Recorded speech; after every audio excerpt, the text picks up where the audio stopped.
Welcome everybody to Sudbury Talks with Gwen Price. And I'm happy to have as my guest tonight, Dr. Stefano Priola.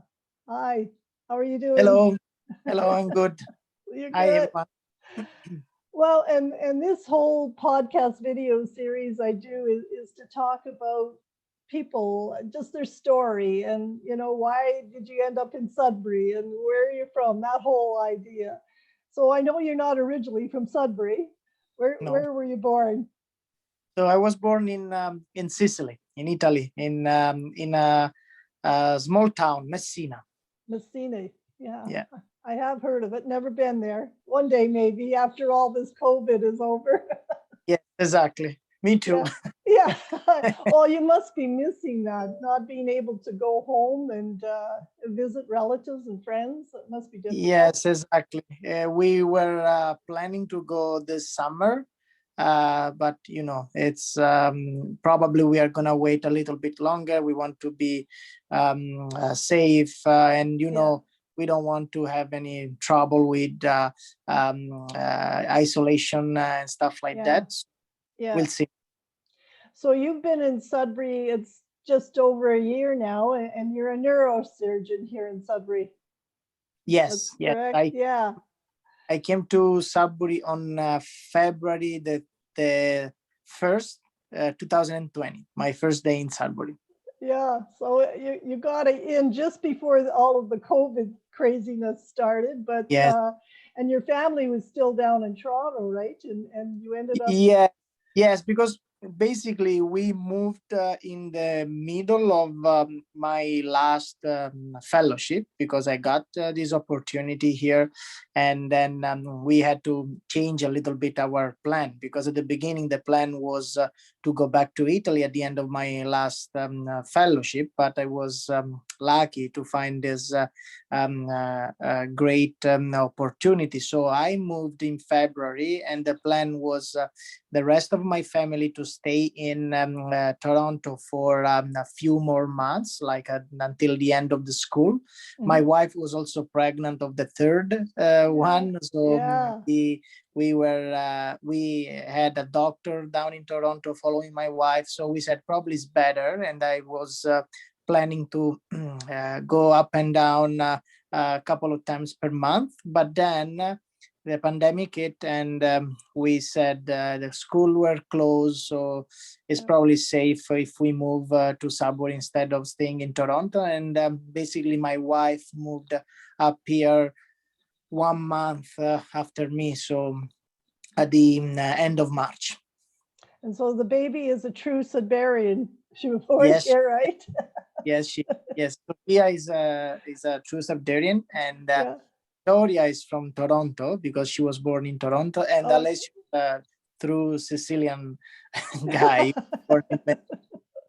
Yeah.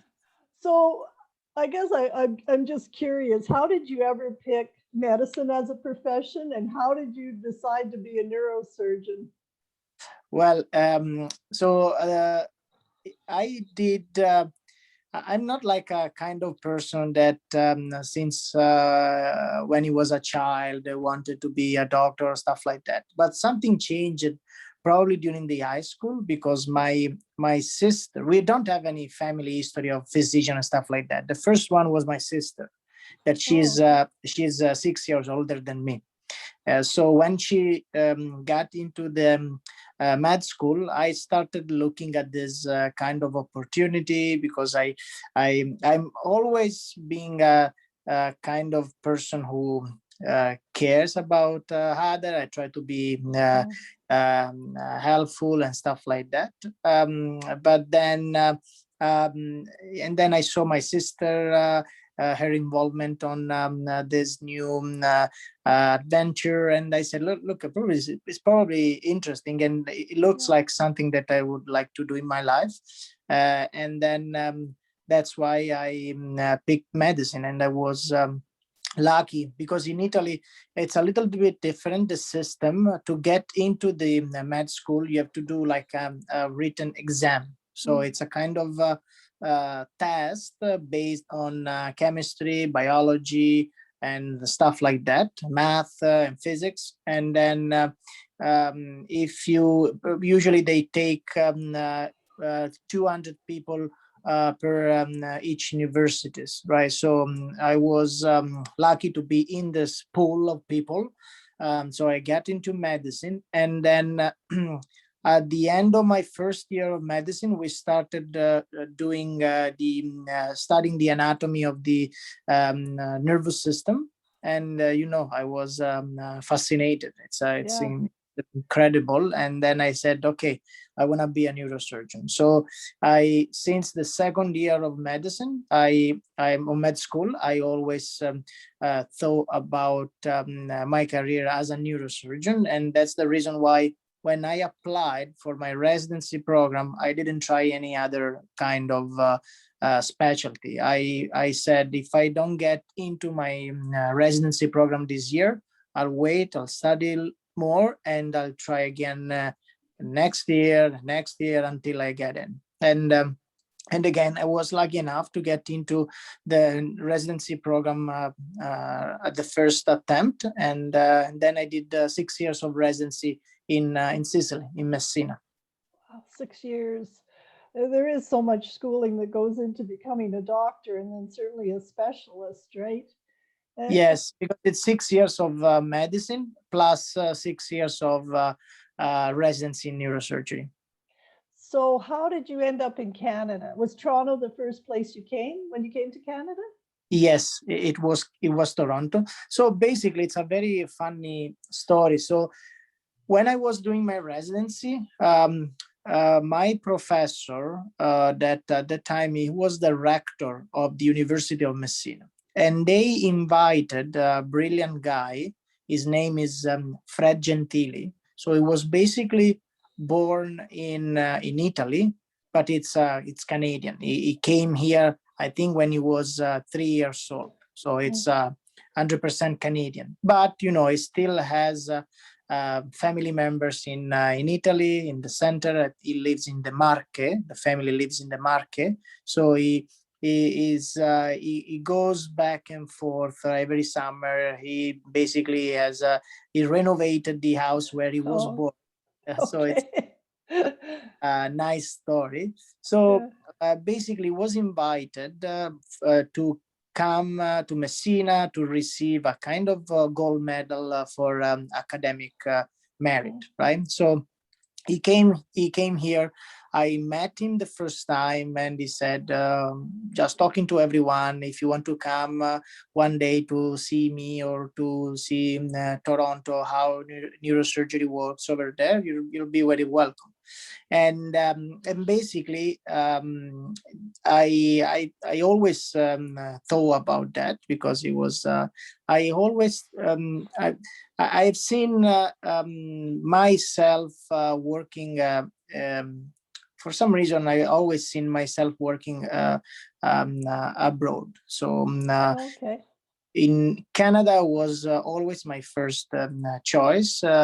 US is nice, but it's a little bit more. I don't know how to say, but it is not. We're nicer, right? We're a lot nicer. Yes, exactly. So, and the other thing that it's very amazing, and it's always I always think about that.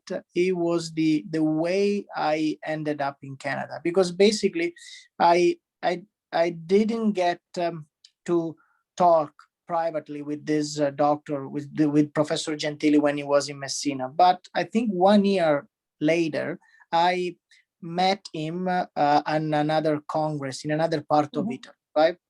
And one day, and this is very funny. So one day I was walking, was the morning, and I was walking outside the hotel where we were staying, and I saw him that he was having breakfast, and then I passed through.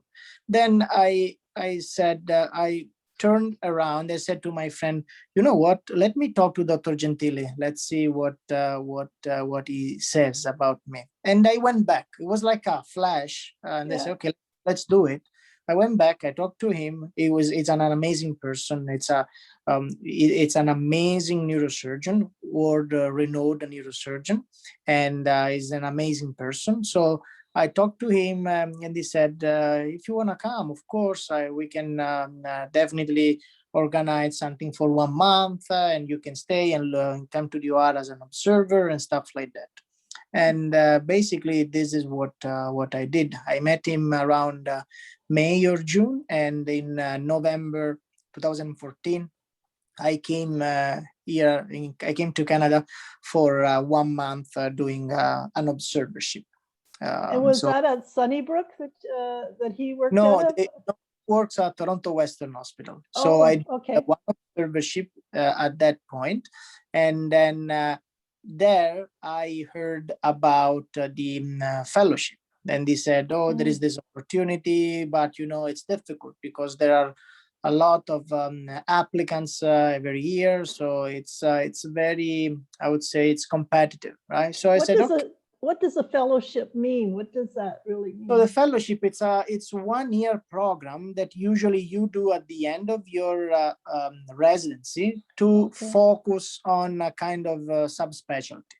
Oh, I right? see. Okay. So people do spine fellowship, or some people do neuro-oncology, or other people do vascular, for vascular malformations and stuff like that. So basically you pick one subspecialty and you do 1 year.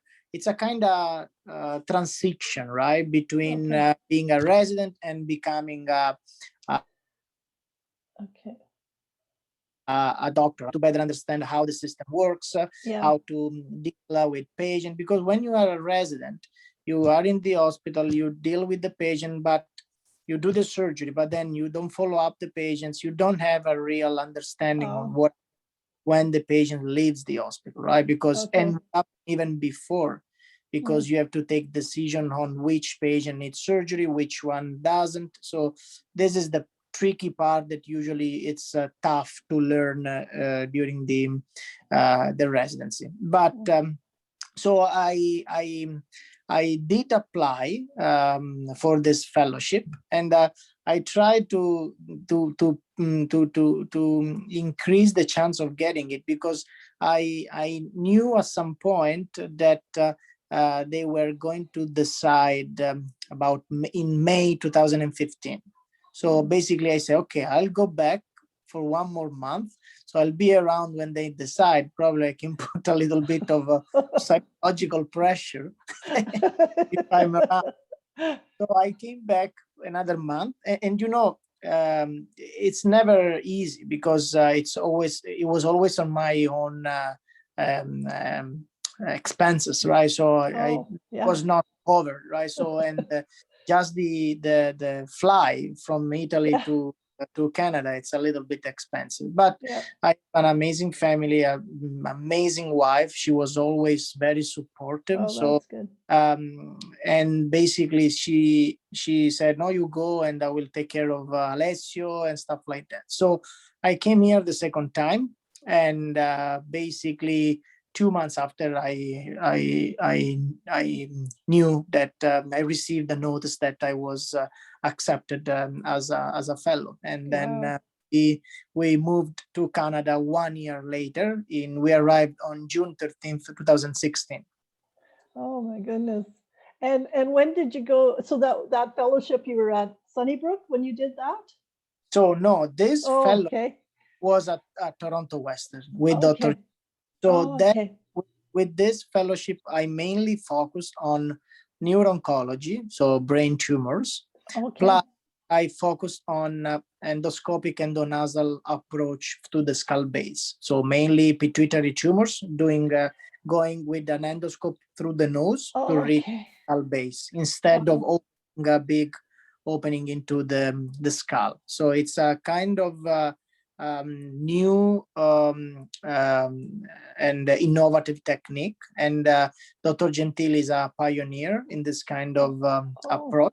So it was good to stay in 1 year with him. So it was an amazing experience, and it was tough again, because it's so we have to move everything. My wife, she had a full-time job.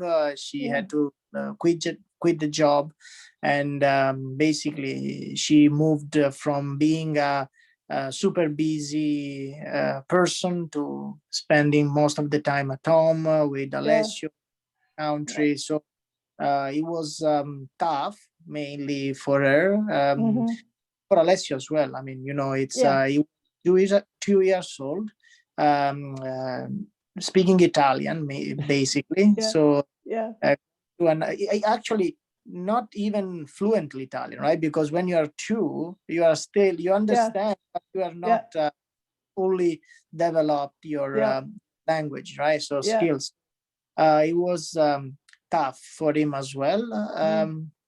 But I mean, it sounds a little bit unfair to complain when I think about a lot of my relatives that moved in the 90s to Yeah. Argentina, Yeah. United States, living 20 people in one room. So it's probably not fair to complain. Uh, Yeah.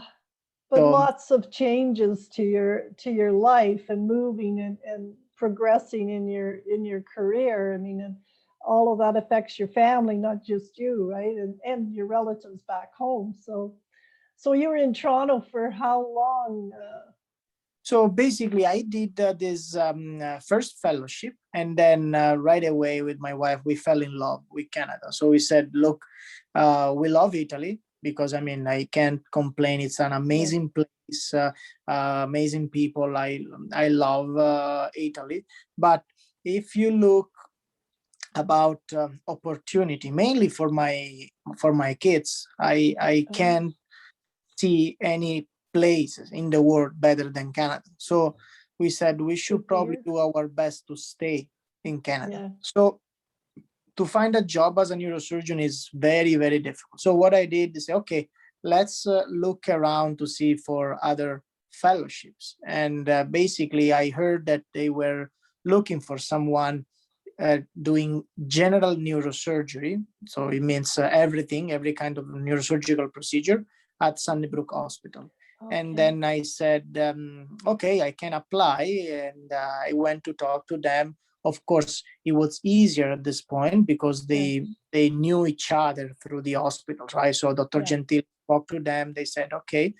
And basically, I started doing 1 year in general neurosurgery. The other point that was crucial in my career was that, so if I compare my residency program with the Canadian residency program, in Italy we do more study and we try to do lot of things, but if you look at the real surgical skills, you don't do as much as they do here in Canada. So Oh. basically, in Canada, when you finish your residency, you are basically a full neurosurgeon ready to do all different type of things. Not in Italy. In Italy, you have Oh. an idea about neurosurgery, the basic procedure and stuff like that, but usually you are not still independent right at the end of your residency. It Mm. takes a little bit longer. So the problem was that I came here and I noticed that although I was already a kind of staff, I mean, I was already Yeah. a specialist, I was way far beyond my young resident colleague. So I realized that probably I said, if I want to stay in Canada, I need to do more. It's not enough for what I did. So basically, I make a deal with the residents. So I Mm. said, look, guys, I know that I'm a fellow, but I want to be treated and I will behave like a resident. So I'm gonna help you doing the rounds in the morning and all this kind of stuff. I'm gonna be on call 8 times per month, but I would like to have one OR per day just for me, because Okay. usually you have 1 or 2 hours in neurosurgery, but the residents, they split. So to be Mm. the third one, it's always a little bit, I mean, you don't do much, right? You Yeah. can, Okay. but you don't do much. So you need to be the only one with the staff. and basically they said, okay, for us it works, you're gonna help us, and we are gonna give you this opportunity. And I mean, it was tough waking up Yeah. 4:30 every morning for 3 years. Yeah. Yeah. Was physically, I mean, it's I did already my residency, and then starting again Yeah. was tough, but it was amazing, because in less than 2 years, I did as a second surgeon almost 1,000 procedure. So I Wow. moved from zero to be almost independent for most of Oh. the procedure. When Um, yeah, when I was thinking about Sunnybrook, I guess for me, when I hear about Sunnybrook, I think, well, that's where we send people that have had accidents. I don't know why that's my um, perception, because it seems maybe what they here they weren't able to do what was needed, or if, am I yeah, getting, yeah. no, it's true. It's the biggest trauma center in Okay. Ontario. So it's Okay. they have an amazing trauma bay. So when people arrive, they are super coordinated. They know already what to do. It's they have an amazing protocols, amazing trauma program. And yes, and I did a lot in terms of trauma. And for example, was the main hospital when there was the van attack in Oh, Toronto, right. Yeah. and I was on call that day, so I was Wow. in this kind of approach to this crisis. Yeah. And it is an amazing hospital. They do a lot of research as well, and they Mm. do everything. They have an endovascular vascular program, a neurosurgical program, and I spent basically almost 3 years there, and it was incredible. Wow. And I know they were sad to see you go, because I saw some of the posts on Facebook. Oh, they were Yeah, very, they very. thought very highly of you, and I know we're so. Oh, I'm personally happy that you're here, in case I God forbid that I ever have anything like that happen to me. But because you've kind of described to me the type of thing you're doing, and it sounds just totally amazing to me. What you like with regards to strokes and that, like uh, you're an interventionist, is that correct? yeah, so this was probably the most crucial point. So as I said, I did the 2 years in general neurosurgery. Then I was talking to my wife. I said, look, I don't think we are gonna stay, because no one of the previous fellows managed to stay. Because again, if you are Canadian, everything, it's, of course, it's easier, because Mhm. you have your residency that is Yeah. kind of recognized, of course, and it's Hmm. easy to find a job. And also for a uh, kind of obvious reason, if I have to pick a Canadian guy or a non-Canadian guy, I would Yeah. prefer a guy, and it's fair, right? Hmm. So I said probably we should go back to Italy, and we start looking for something over there. And in the meantime, the Dr. Da Costa, who is a neurosurgeon in Sunnybrook, he said, if you want, you can stay one more year, and you can help me with the endovascular fellowship. So we're gonna do the vascular and endovascular treatment of strokes and vascular malformation. So I said, that's okay. I mean, I'd like to do it, even if, and this is kind of weird, in Italy, if you are not a radiologist, you can't do this kind of procedure.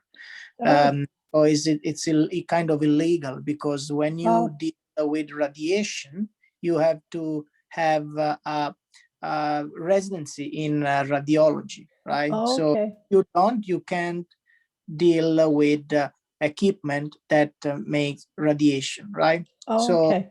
I said, okay, I do it, but if we go back to Italy, this is going to be a waste of time. But my wife said, let's do it. I mean, it's good. You can stay one more year, and you never know, right?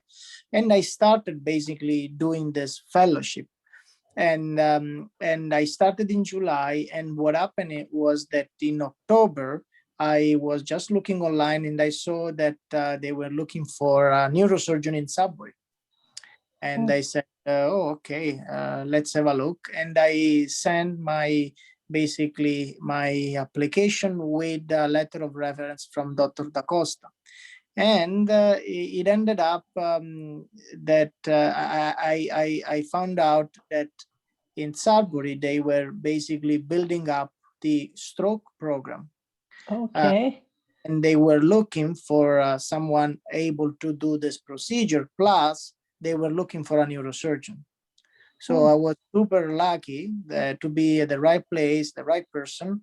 Yeah. And basically, I got this job, and I started almost right away. I mean, in February, after a few months. Yeah.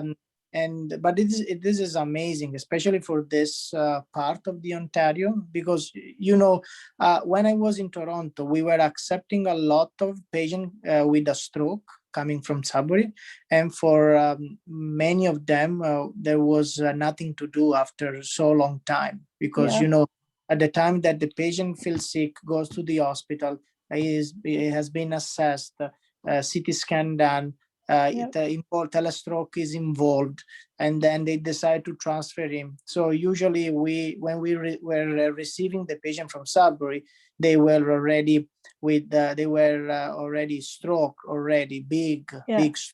So there was no indication to do any procedure.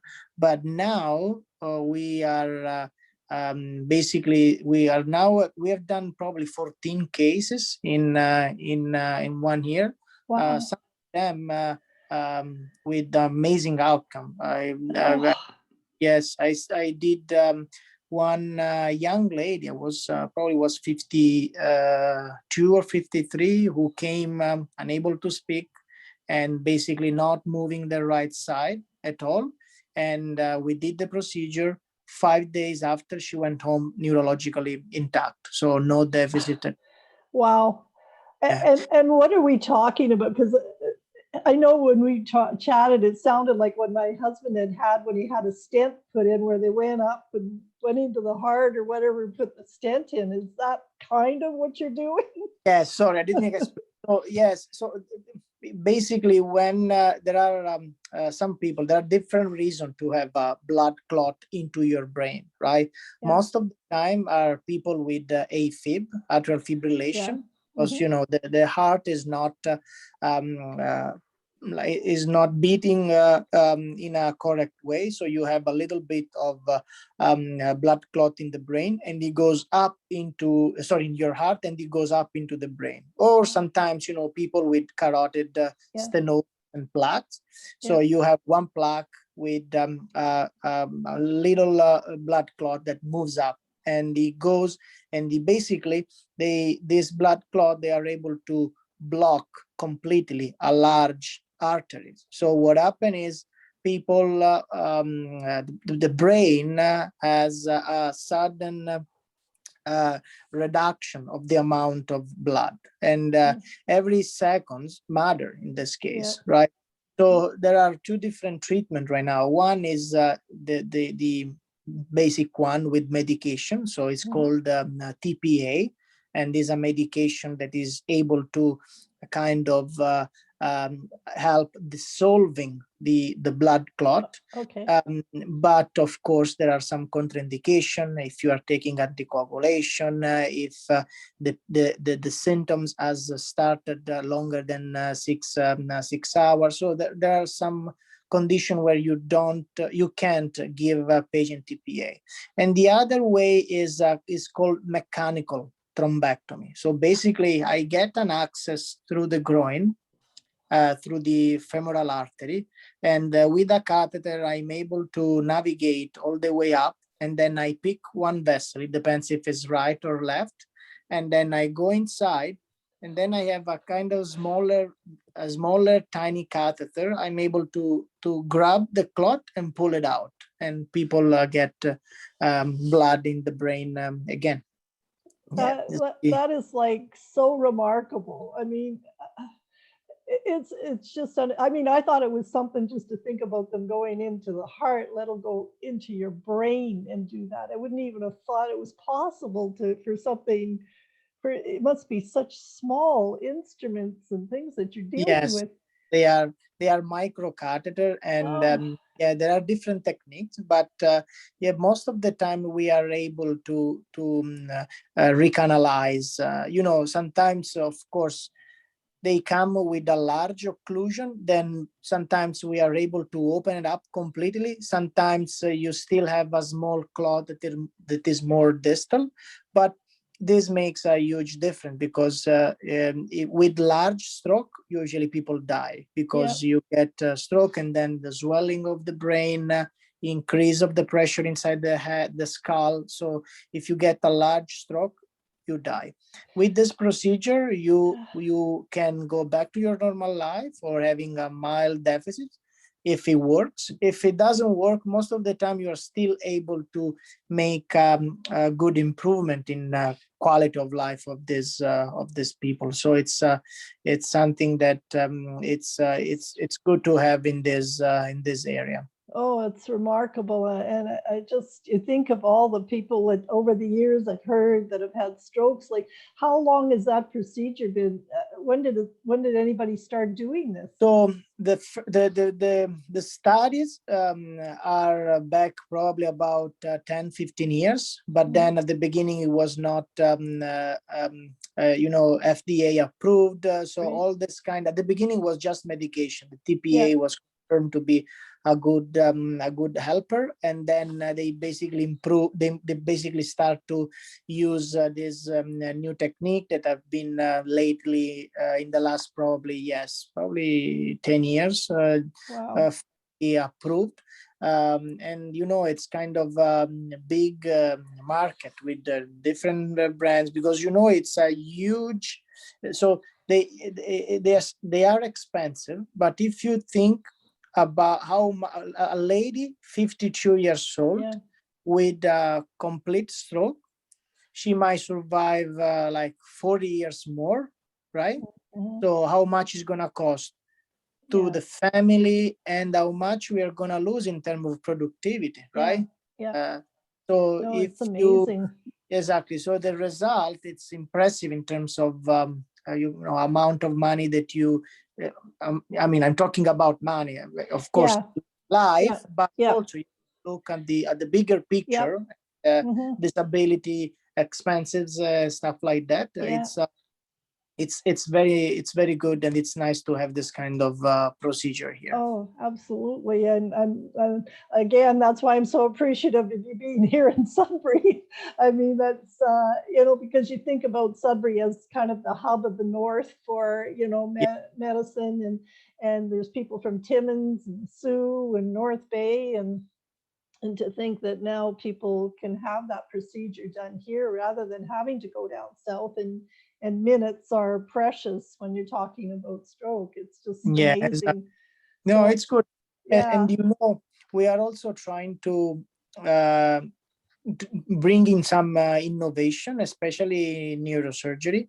The head of neurosurgery here in Sudbury is Dr. Ryan DeMarchi, who was trained in Toronto, and basically it's Sudburian. So he came back and he became head of the division, and is basically working um, on innovation of the neurosurgical program. So basically, I'm not the only one new.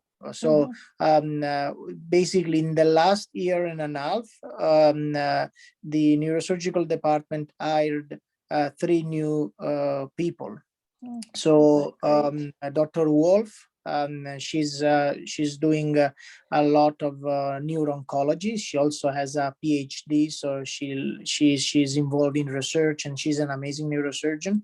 And the other doctor is Dr. McGregor, that is more on minimal invasive treatment for spine. So he does this kind of procedure with small tubes in order to minimize the approach on the spine, and together with Dr. Demarchi and Dr. Wolf, we are also trying to set up a new treatment. So to do the endoscopic approach to the skull base, to start doing this in Sudbury as well. So we are trying to bring new technique and new basically surgical tools in order to improve the quality of care that we can provide. So this is I think it's good.